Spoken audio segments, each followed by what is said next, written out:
Isa na namang napaka simple at masustansyang sabaw na hihigupin ang ating ibabahagi dito sa inyong lahat. Gulay-gulay na galing sa ating garden. Patola,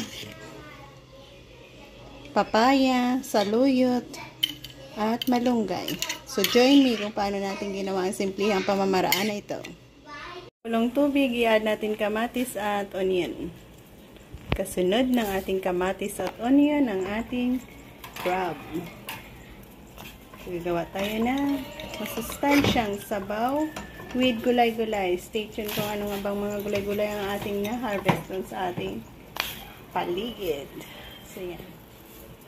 Abangan natin hanggang sa lumabas ang katas ng ating inilagay dyan. Yan. Next na i-add natin gulay na saluyot.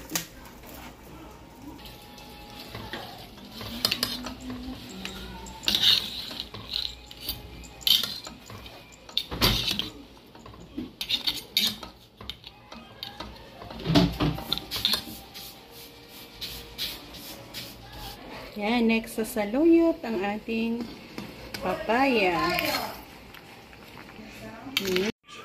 Kumukulo. I-add natin ang ating patola. Marami tayong mga gulay-gulay na in-add, no? Oops, overflow.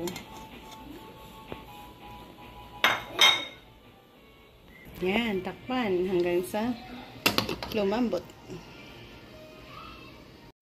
Yan, mag-add tayo ng asin. Kapayas, saluyot, patola, at crab. So, lagyan pa natin ng malunggay.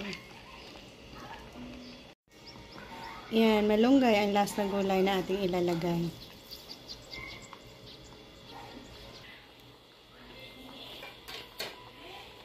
Simple lang at napakasustansya ang ating ibinahaging recipe na naman sa inyong lahat. Meron na naman tayong gulay-gulay. Sarap.